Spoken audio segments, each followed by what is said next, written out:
ជំរាបសួរអ្នកទាំងអស់គ្នាខ្ញុំខែនស៊ីថ្ងៃនេះផងដែរយើងមកបន្តពីរឿង Archidan Magical របស់យើងបន្តទៀតហើយបើសិនជាមានគ្នាយើងណាចង់ឧបត្ថម្ភកាន់ admin អីក៏អាចឧបត្ថម្ភកាន់ QR របស់ admin ផងដែរផ្ដើមនៅសាច់រឿងនេះផងដែរតូម៉ាក៏បានចាក់ចែងពីមន្ទីរពេទ្យវិញហើយគាត់ក៏បាននិយាយថាគ្រាន់តែសភៅទូចប៉ុណ្ណឹងសោះអស់តម្លៃ 13,600 យ៉េនហើយ Indik ក៏បាននិយាយថា 3,600 យ៉េនហ្នឹងអាចធ្វើអ្វីបានខ្លះខណៈពេលហ្នឹងដែរ Indik នាងក៏បានមើលប៉ាណូឡែងរូបក្រែមរបស់គេហើយតូម៉ាបាននិយាយថាមិនអីទេអញ្ចឹងចាំគាត់ជូននាងទៅញ៉ាំហើយនៅពេលហ្នឹងដែរស្រាប់តែមិត្តភ័ក្តិរបស់តូម៉ាពីរនាក់ពួកគេទាំងពីរនាក់ក៏បានមកដល់កន្លែងហ្នឹងផងដែរហើយក៏បានសួរទៅកាន់តូម៉ាថាតើនារីដែលនៅចិត្តឯងហ្នឹងគឺជាពីណាគេហើយអាកពូមិត្តរបស់តូម៉ាហ្នឹងក៏បានដៀទៅកាន់អ៊ីនិកថាមើលទៅកាន់នាងទៅដូចជាប្រុសអញ្ចឹងឡើងរៀបស្មើតែម្ដងហើយមើលទៅកាន់អ៊ីនិកនាងពិតជាខឹងហ្មងនិយាយថាខ្វះអីកន្លែងដៀមកដៀកន្លែងអញ្ចឹងអីណាឥឡូវយើងកាន់មកកាន់កន្លែងនេះវិញអ៊ីនិកនាងពិតជាខឹងមកតង់ទៀតហើយនាងចង់ញ៉ាំក្រែមជូននាងមកនៅកន្លែងនេះអីណាហើយដល់ពេលចូលទៅខាងក្នុងទៅពួកគេក៏បានឃើញនារីម្នាក់កំពុងតែដេកនៅក្នុងហាងរបស់គេហើយតូម៉ាក៏បានសួរថាតើកើតអ្វីមែនបានជានាងដេកនៅក្នុងហាងរបស់គេអញ្ចឹងហើយនាងក៏បាននិយាយថាដោយសារតែនាងបានចំណាយខុសផែនការច្រើនពេកអញ្ចឹងហើយនាងត្រូវទៅផ្ទះវិញជិះរថភ្លើងអស់ចំនួន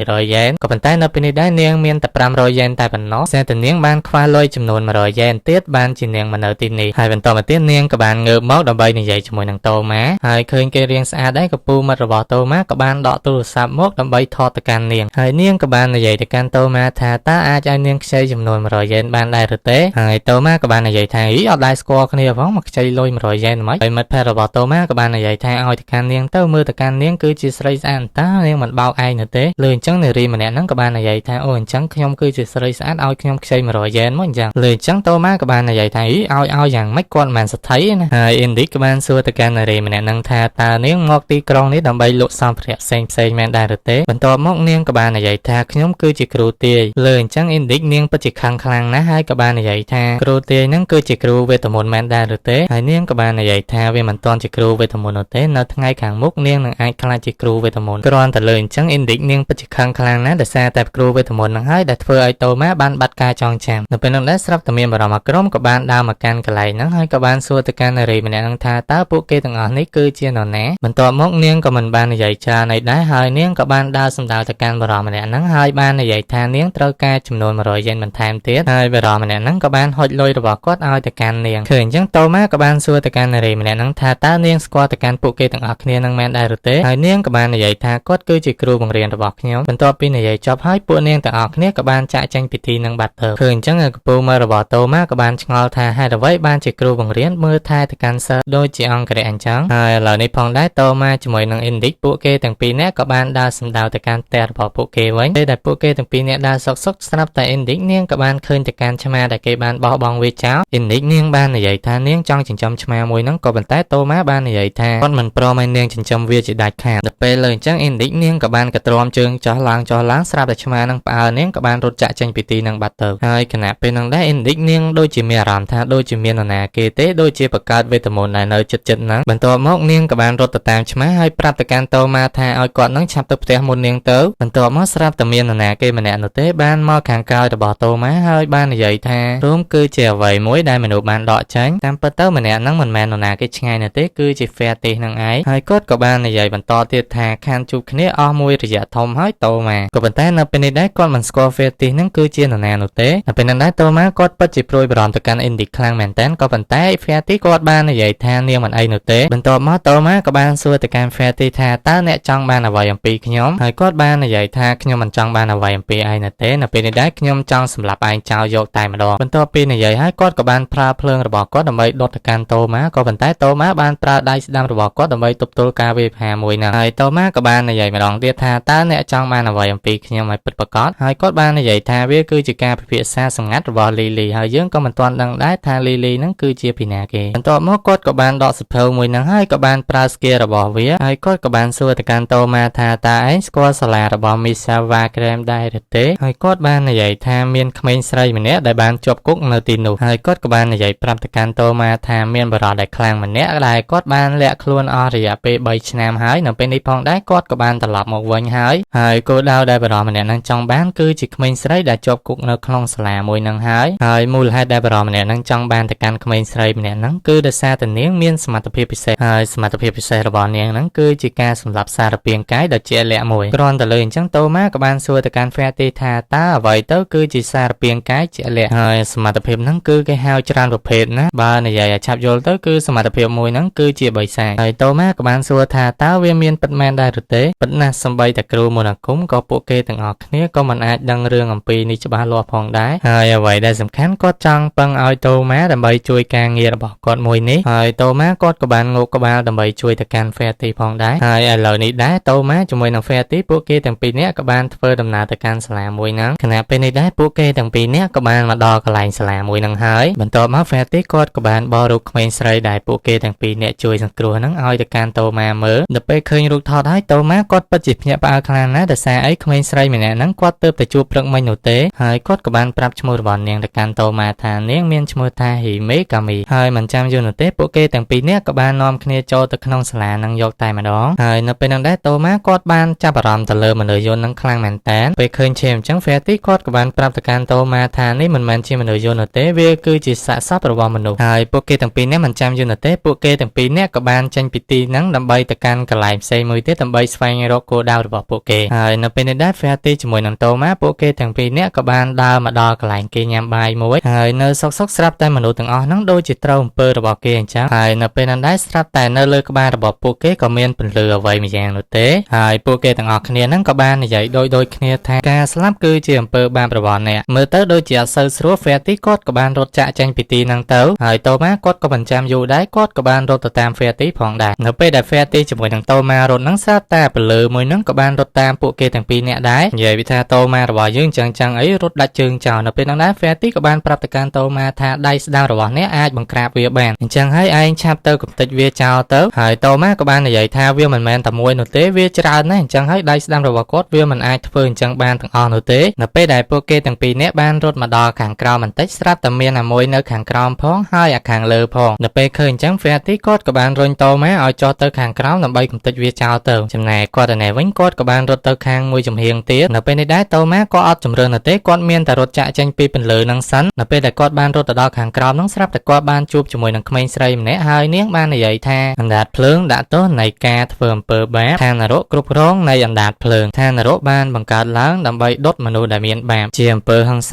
ាតែមួយគត់ដែលមនុស្សរបស់យើងទទួលស្គាល់ហើយនៅពេលនោះដែរស្រាប់តែរាងកាយរបស់ក្មេងស្រីម្នាក់ហ្នឹងត្រូវបានដូចជានរណាគេនោះទេដូចយកកាំបិតមកឆូតរាងកាយរបស់នាងអញ្ចឹងហើយនៅពេលនោះដែរស្រាប់តែនារីម្នាក់ហ្នឹងក៏បាត់ពន្លឺមួយហ្នឹងហើយក៏បានធ្វើឲ្យនាងដួលស្លាប់បាត់ទៅឃើញអញ្ចឹងតូម៉ាក៏បានរត់ទៅចាប់ក្មេងស្រីម្នាក់ហ្នឹងកុំឲ្យនាងដួលទៅកាន់ដីហើយខណៈពេលហ្នឹងដែរស្រាប់តែពន្លឺមួយហ្នឹងវាក៏បានរុំចូលគ្នាហើយមួយសន្ទុះក្រោយមកស្រាប់តែពន្លឺមួយហ្នឹងវាក៏បានបែកចេញពីគ្នាហើយវាក៏បានធ្លាក់ចុះទៅលើដីហើយតូម៉ាក៏បានកលេចទៅខាងក្រោយតាមពិតទៅគឺជានារីដែលតូម៉ាកំពុងតែស្វែងរកហើយប្រហែលជាអ្នកដែលជួយតូម៉ាអំបែងមិញប្រហែលជានាងនឹងឯងឥឡូវយើងកលេចមកកាន់ហ្វេទីនេះវិញនៅពេលហ្នឹងដែរគាត់ក៏បានប្រើភ្លើងរបស់គាត់ដើម្បីដុតជន់អ្វីម្យ៉ាងនោះទេហើយគាត់ក៏បានមើលទៅកាន់ខាងក្រោមទៅគាត់ក៏បានឃើញមានក្មេងជាច្រើនអ្នកដែលបានដេកស្លាប់នៅទីហ្នឹងបន្ទាប់មកស្រាប់តែមានបារម្ភអ្នកក៏បានដើរមកកាន់កន្លែងរបស់ហ្វេទីហើយគាត់ក៏បាននិយាយថាអូមានអ្នកឈ្លានពានចំនួន2នាក់ក៏បានមកដល់កន្លែងរបស់គាត់ឥឡូវសាច់រឿងរបស់យើងកាន់មកកាន់កន្លែងហេមេកាមីជាមួយនឹងតូម៉ានេះវិញនាងក៏បានប្រាប់ឲ្យតូម៉ាជួយមកកាន់នាងផ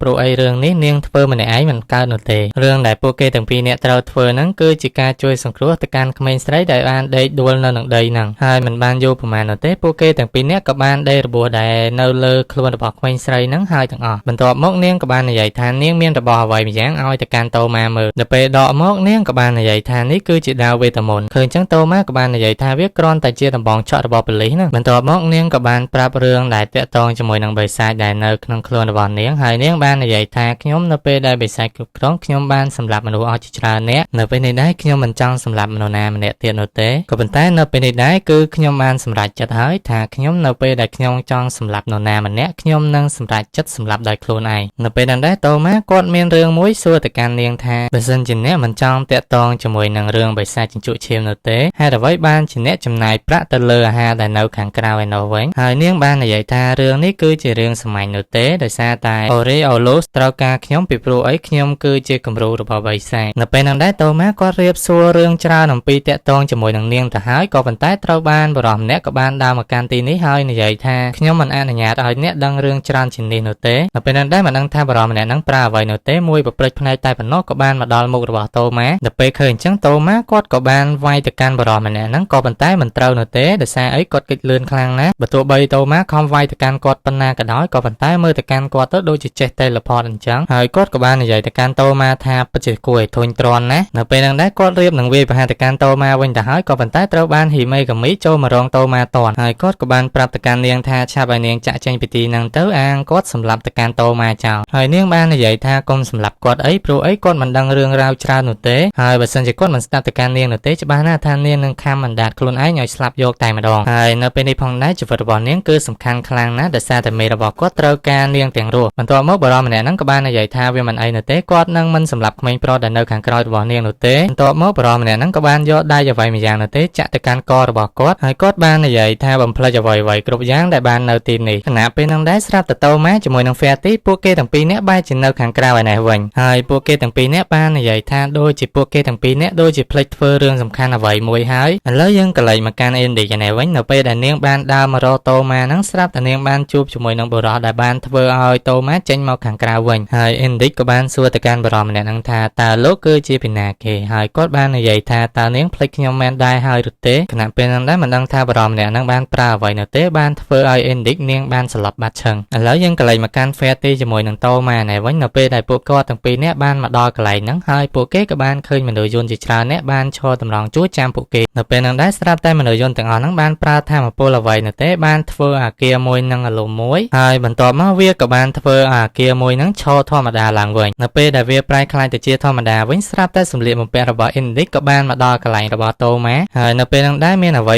ីវើនៅទេក៏បានចេញមកពីខោអាវរបស់នាងហើយតាមពិតទៅវាគឺជាឆ្មាសោះហើយតូម៉ាបាននិយាយថាកុំប្រាប់ណាថានេះគឺជាសម្លៀកបំពាក់របស់អ៊ីនឌីកឥឡូវយើងក៏លេចទៅកាន់បុរសដែលចាប់ទៅកាន់អ៊ីនឌីកឯនេះវិញមិនដឹងថាគាត់ចាប់នាងដើម្បីធ្វើអ្វីនោះទេនៅពេលនេះដែរតូម៉ាជាមួយនឹងហ្វែទីពួកគេទាំងពីរនាក់ក៏បានមកដល់កន្លែងហ្នឹងផងដែរគ្រាន់តែបានឃើញអ៊ីនឌីកនៅទីនេះភ្លាមតូម៉ាគាត់ក៏បានរត់ទៅកាន់នាងតែម្ដងក៏ប៉ុន្តែត្រូវបានហ្វែទីខាត់គាត់បន្ទាប់មកហ្វែទីក៏បាននិយាយថាជាអកុសលណាស់ខ្ញុំមិនឲ្យអ្នកសម្រេចបំណងរបស់អ្នកបាននោះទេហើយបុរសម្នាក់ហ្នឹងបាននិយាយថាអូពិតមែនដែរឬទេក៏ប៉ុន្តែនៅពេលនេះដែរឯងយឺតពេលហើយបន្ទាប់មកបុរសម្នាក់ហ្នឹងក៏បាននិយាយថាបើសិនជួយសង្គ្រោះទៅកាន់អ៊ីនឌីកបានច្បាស់ណាស់នឹងទទួលបាន 13000 គ្រីមួគ្រាន់តែលើអញ្ចឹងតូម៉ាឆ្ងល់ខ្លាំងណាស់ហេតុអ្វីបានជាបុរសម្នាក់ហ្នឹងស្គាល់ទៅកាន់អ៊ីនឌីកហើយហ្វែទីក៏បានប្រាប់ទៅកាន់តូម៉ាថាបុរសម្នាក់ហ្នឹងគឺជាដៃគូអតីតកាលរបស់អ៊ីនឌីកហើយគាត់បាននិយាយថាបុរសម្នាក់ហ្នឹងមានឈ្មោះថាអូរីអូលូសគាត់គឺជាដៃគូរបស់អ៊ីនឌីកកាលពីរយៈពេល3000ឆ្នាំមុនហើយបុរសម្នាក់ហ្នឹងក៏បាននិយាយប្រាប់ទៅកាន់តូម៉ាថាបើសិនជាអ៊ីនឌីកនាងមិនបានលុបការចងចាំរយៈពេល1ឆ្នាំម្ដងនោះទេច្បាស់ណាស់ថា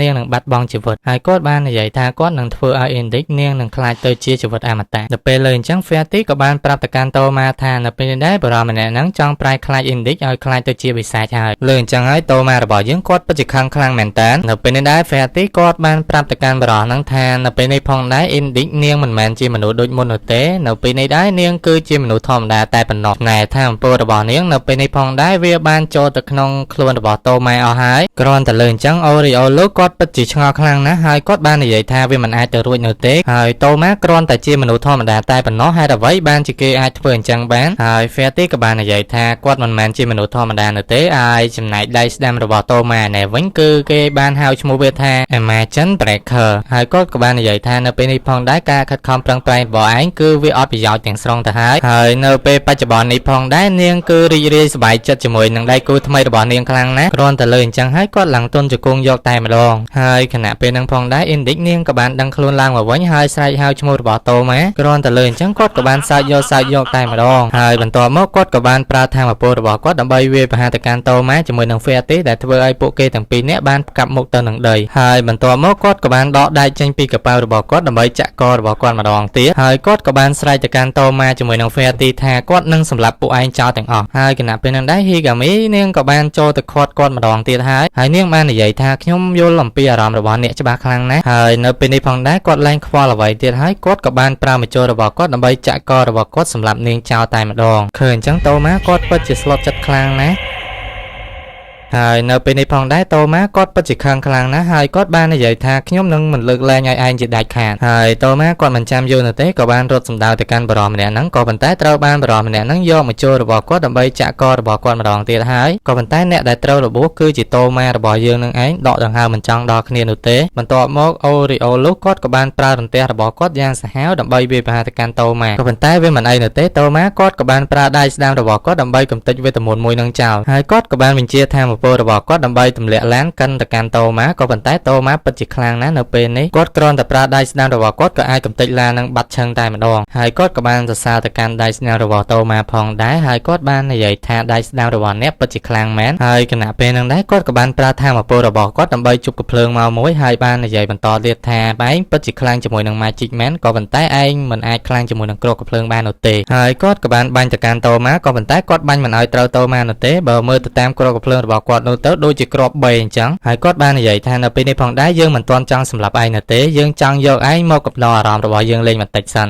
បន្ទាប់មកគាត់ក៏បានជប់កំភ្លើងរបស់គាត់យ៉ាងច្រើនដើមខ្លាំងមែនទែនហើយបាញ់សម្ដៅទៅកាន់តូម៉ាហើយតូម៉ាក៏បានមើលរាងកាយរបស់គាត់មើលទៅដូចជាគ្មានឈាមគ្មានអីនោះទេហើយវាដូចជាសភាពធម្មតាអញ្ចឹងហើយអូរីអូលូគាត់ក៏បានសើចហើយនិយាយថាយើងមិនងាយសម្លាប់ឯងដោយងាយស្រួលនោះទេហើយពេលនោះដែរ Fatty ក៏បានសួរទៅកាន់គាត់ថាហេតុអ្វីបានជាឯងត្រូវការបិសាចជញ្ជក់ឈាមបើសិនជាឯងចង់បង្កើតបិសាចច្បាស់ណាស់ថាឯងនឹងធ្វើវាបានដល់ពេលនោះផងដែរ Fatty គាត់ក៏បាននិយាយច្រើនណាស់ដែលធ្វើឲ្យគាត់មានការខឹងជាខ្លាំងហើយគាត់ក៏បានប្រើយុទ្ធសាស្ត្ររបស់គាត់ដើម្បីទាញ Fatty ទៅកាន់ខាងលើហើយ Fatty គាត់នៅតែនិយាយឌឺដងទៅកាន់គាត់បន្តទៀតដល់ពេលអញ្ចឹងទៅគាត់ក៏បានប្រើថាមពលរបស់គាត់ដើម្បីសម្លាប់ Fatty ចោលតែម្ដងហើយនៅពេលនេះផងដែរគាត់លេងសើចជាមួយនឹងតូម៉ាទៀតហើយគាត់ក៏បានប្រើដាវរបស់គាត់ដើម្បីធ្វើជាកំភ្លើងដាវដើម្បីបាញ់សម្លាប់ទៅកាន់តូម៉ាចោលហើយបន្ទាប់មកគាត់ក៏បានបាញ់វាសម្ដៅទៅកាន់តូម៉ាដែលមើលទៅតាមសភាពរបស់តូម៉ាប្រហែលជាមិនរស់នោះទេឃើញអញ្ចឹងហើយគាត់ពិតជាសើចសប្បាយចិត្តខ្លាំងមែនតើខណៈពេលហ្នឹងដែរស្រាប់តែតូម៉ាគាត់ក៏បានសើចឡើងវិញហើយក៏បានដើរសម្ដៅទៅកាន់គាត់ហើយអូរីអូលូគាត់ក៏បានប្រើកំភ្លើងរបស់គាត់ដើម្បីបាញ់វាប្រហារទៅកាន់តូម៉ាម្ដងទៀតក៏ប៉ុន្តែនៅលើកនេះវាមិនមានប្រសិទ្ធភាពទៅកាន់តូម៉ានោះទេហើយគាត់ពិតជាខំបាញ់ខ្លាំងមែនតើក៏ប៉ុន្តែមើលទៅដូចជាគ្មានប្រយោជន៍ផងដែរហើយបើមើលទៅតាមតូម៉ានៅពេលនេះគាត់មិនមែនជាមនុស្សដូចមុននោះទេបន្ទាប់មកគាត់ក៏បានប្រើថាមពលរបស់គាត់ដើម្បីវាប្រហារទៅកាន់តូម៉ាក៏ប៉ុន្តែប៉ុណ្ណឹងអីវាមិនអាចធ្វើអ្វីតូម៉ាបាននោះទេដល់ពេលឃើញតូម៉ាបែរទៅជាអញ្ចឹងវិញទៅគាត់ពិតជាភ័យខ្លាំងណាស់បន្ទាប់មកតូម៉ាគាត់ក៏បានប្រើដៃស្ដាំរបស់គាត់ឲ្យបានប្រែក្លាយទៅជាថាមពលនាគមួយហើយសាច់រឿងរបស់យើងក៏កាត់បញ្ចប់ដោយត្រឹមប៉ុណ្ណឹងដែរហើយតើតូម៉ារបស់យើងគាត់នឹងធ្វើដូចម្តេចទៀតហើយសម្រាប់គ្នាយើងណាដែលមកថ្មីមិនទាន់ជួយ Subscribe ឲ្យ Channel Admin នោះទេសូមគ្នាយើងកុំភ្លេចជួយចុច Subscribe ឲ្យម្នាក់មួយផងបាយបាយ